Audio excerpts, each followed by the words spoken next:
What if every version of Wednesday Addams from every universe met in one room? And I'm not talking about the ones that we've seen in the cartoons, movies, and on Netflix. I mean, what if Wednesday was in everything? I'm gonna draw 10 versions of Wednesday Addams interacting in the multiverse. The only problem is, it's taking me more than 100 hours to finish my biggest artwork ever. Throughout this process, I go through self-doubt. Oh my god. I don't even want to do this anymore, bro. Some fear. I'm afraid I'm gonna need to start completely over. And a lot of stress. All this stress for one subscriber? But in the end, I think I come up with something that would make even Wednesday Addams crack a smile. You see, I love experimenting with art styles, but instead of just drawing Wednesday Addams in 10 different ways, I wanted to bring them into one scene, one story.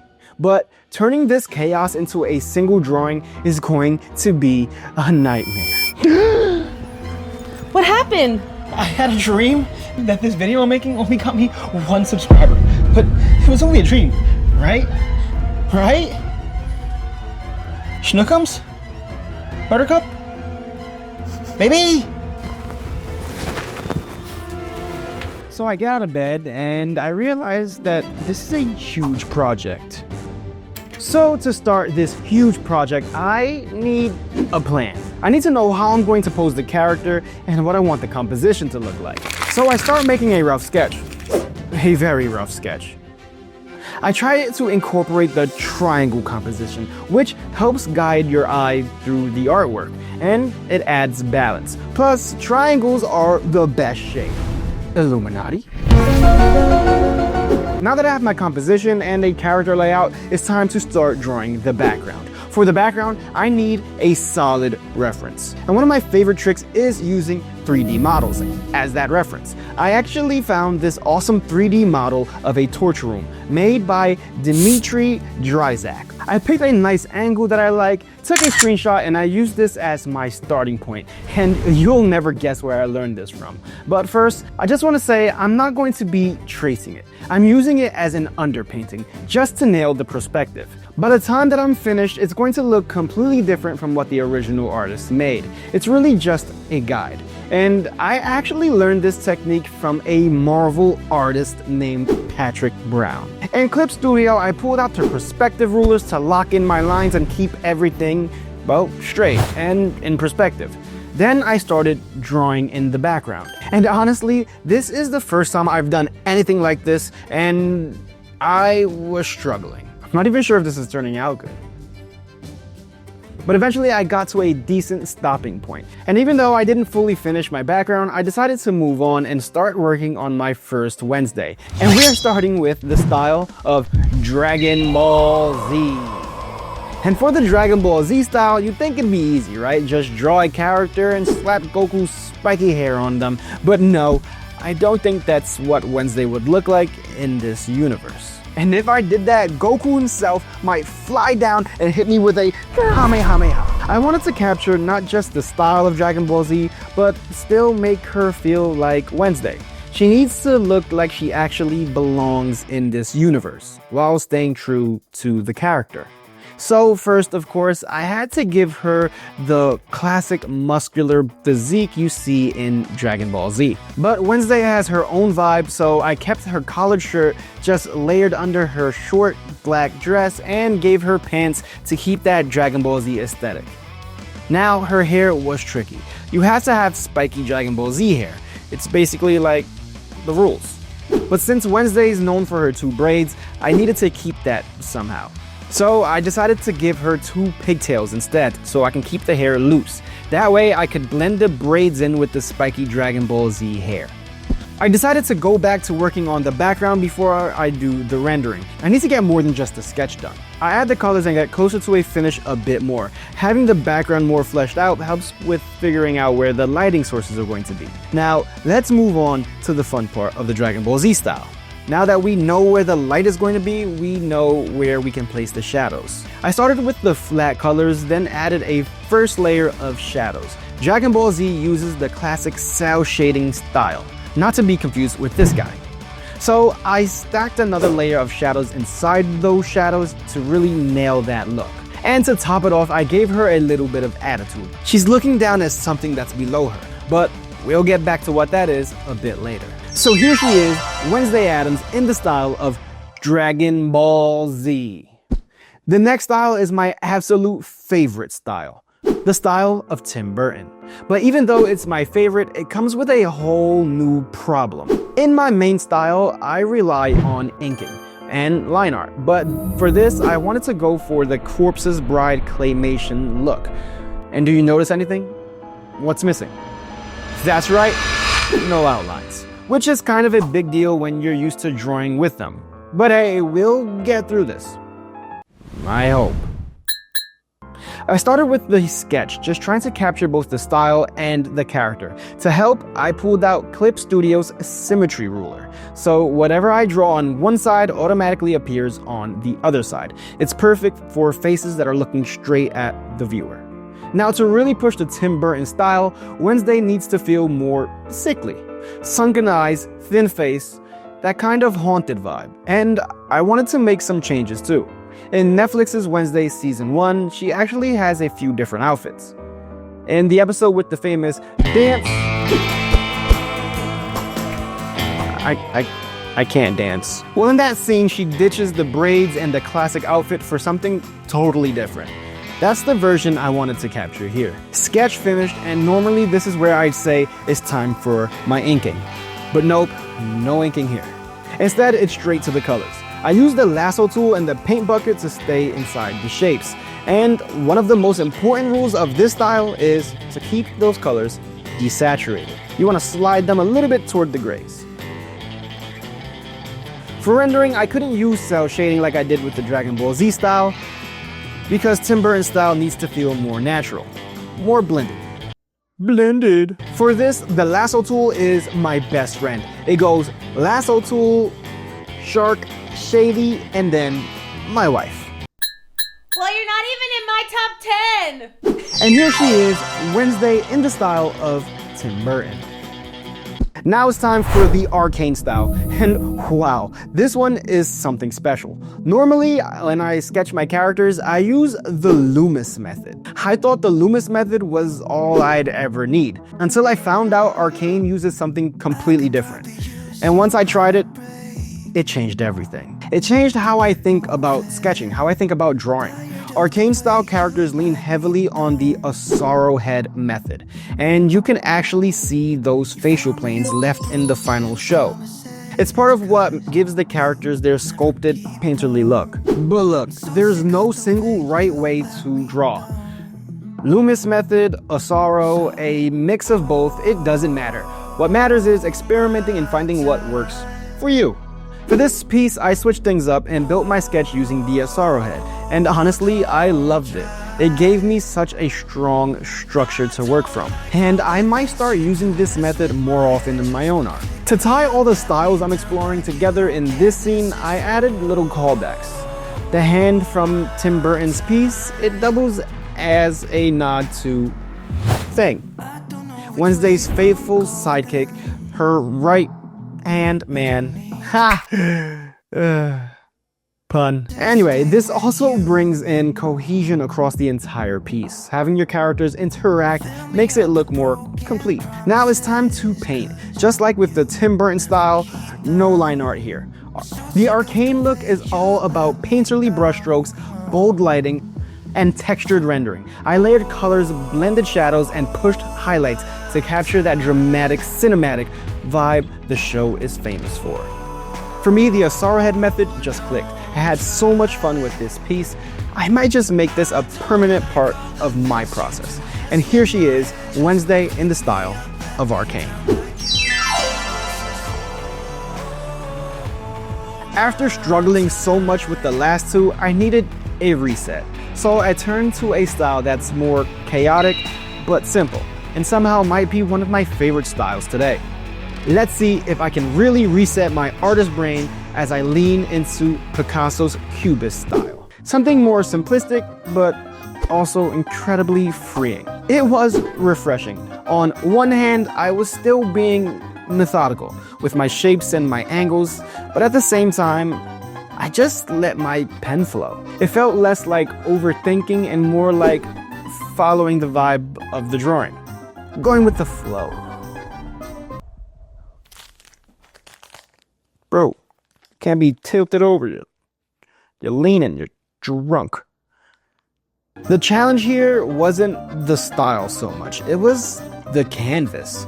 You see, this piece is going to be a poster in the background of my artwork. Basically, an artwork inside of an artwork. Leonardo will be so proud. It's like artception. At first, I got stuck overthinking that idea.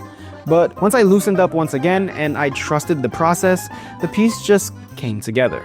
I added colors and brush strokes and it felt so good. Of course, I had to draw a thing, the hand in cubist form too. It's good practice for drawing hands, and you all know that I need the hand practice. And honestly, I absolutely love how this one turned out. This style just clicked for me in a way I didn't expect. I'll definitely be revisiting cubism, especially when I get hit with art block. It's the perfect way to reset and recharge my creative flow. And now it's time for my own style, the style of Ant217. This one felt more natural to me since it's the way I draw all the time. I didn't have to worry about being uncomfortable or trying to adapt or to do something unfamiliar.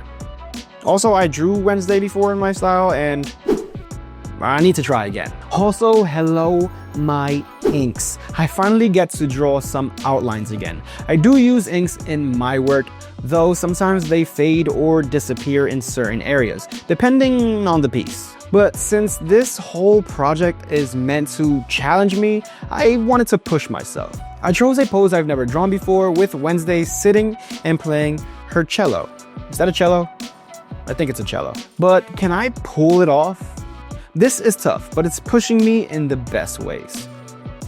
For rendering, I leaned into my usual mix cell shading like I did in the Dragon Ball Z style, but with some smooth blended layering, like in the ones with lineless art. It's really a combination of all the styles that I love working in. Then for finishing touches, I add some halftones and some cross-hatching to give it more texture and personality. And here she is, Wednesday Addams, fully realized in the style of Ant217. Now for one of the most important styles ever. I have to pay tribute to the first style that made me fall in love with art. Disney Pixar. Toy Story is the reason I started drawing in the first place. And honestly, it's the reason I still love creating today. So tackling Wednesday in this style felt like coming full circle. The only problem is, Pixar looks completely different from my own style.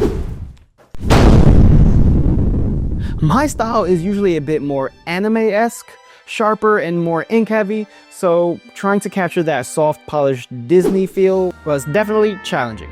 To make it work, I decided to reimagine Wednesday as a Disney princess. I gave her a tiara, softened her features, and redesigned her outfit so it looked fit for royalty.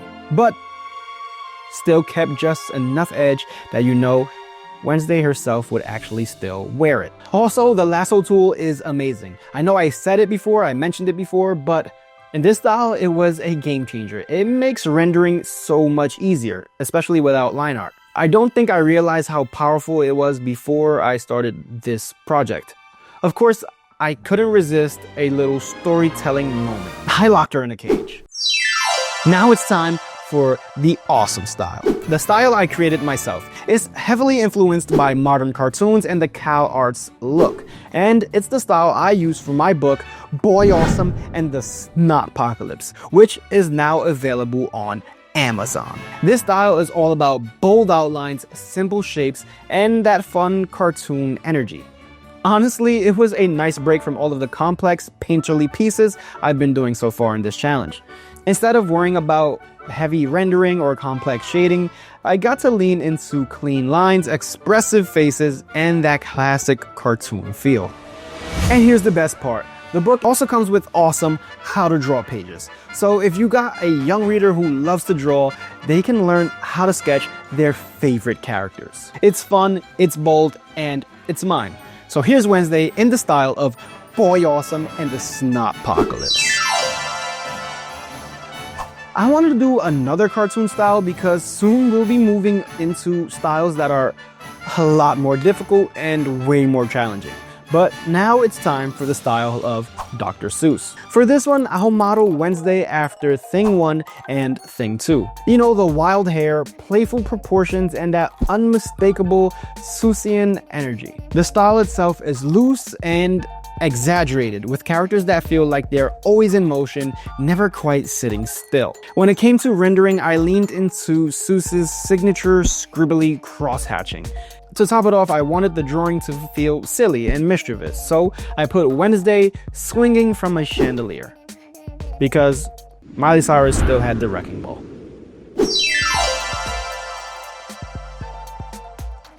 Alright, that is 8 down, and now we're diving into something a bit more complex for the last drawing. And I know what you're thinking. Oh, but Aunt, I thought you said you were going to draw 10 styles. And you're right. Because I'm going to be drawing 2 characters in a single fight scene, each in a different style. The DC Comics art style is known for its dark, exaggerated cross-hatching, and I drew inspiration from Catwoman and the cat costume that Wednesday wore in season 1. It just makes sense. It gave her that sleek, stealthy vibe. And on the other hand, we have the Marvel Rivals style, which is all about dynamic poses, cool line art that almost floats off the character, and that awesome white rim light. Since Wednesday doesn't have super strength or a healing factor, I gave her a futuristic armor look to help her stand up to gods like Thor. If she was in that universe, he would be fighting literal gods. The challenge with a fight scene, though, is making sure that both characters are equally visible, and you're not favoring one over the other. And of course, this piece also ties back into the earlier styles we talked about, as we have that Dragon Ball Z character looking down, ready for her turn. This was definitely a fun challenge, and I can't wait to see how it turns out. I was so excited to keep going on this piece, but before diving into the rendering, I wanted to see how the character looked in the full scene. And I hated it. It just didn't work the way I pictured.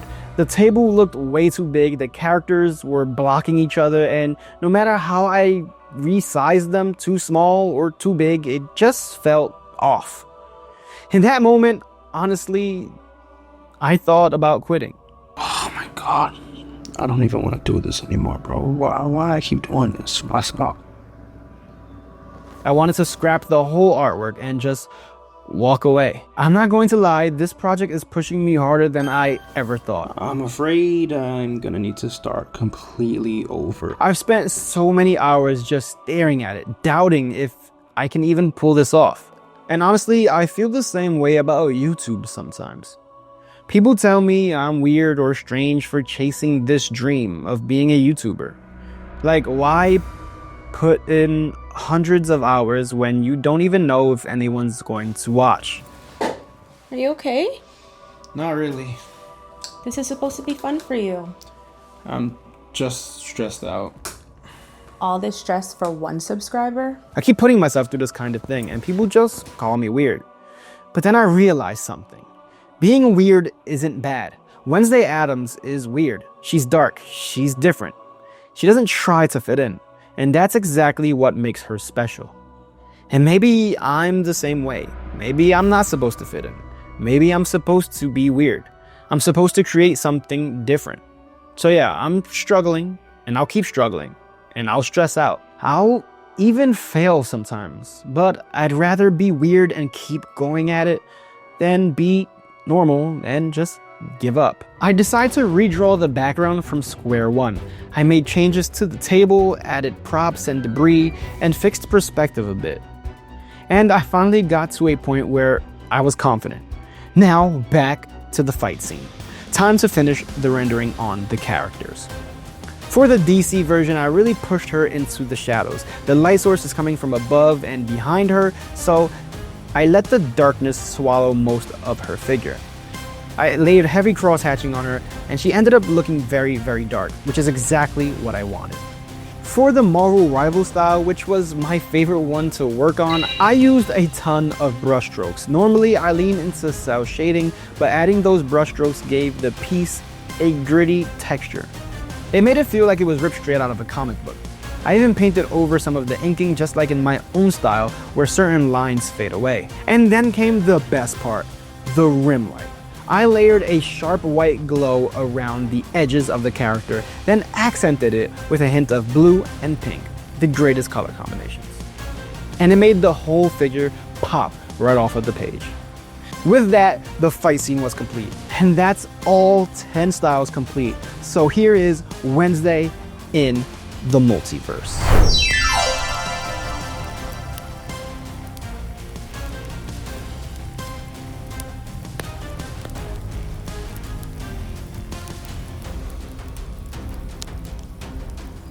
Honestly, it came out kind of awesome, I think. And if you like this sort of thing, you can watch this video right here. I promise you, you're gonna love it. So drunk, get yourself together. We're doing something. We're doing something. Where were you last night, bro? Gonna work here. Click the video.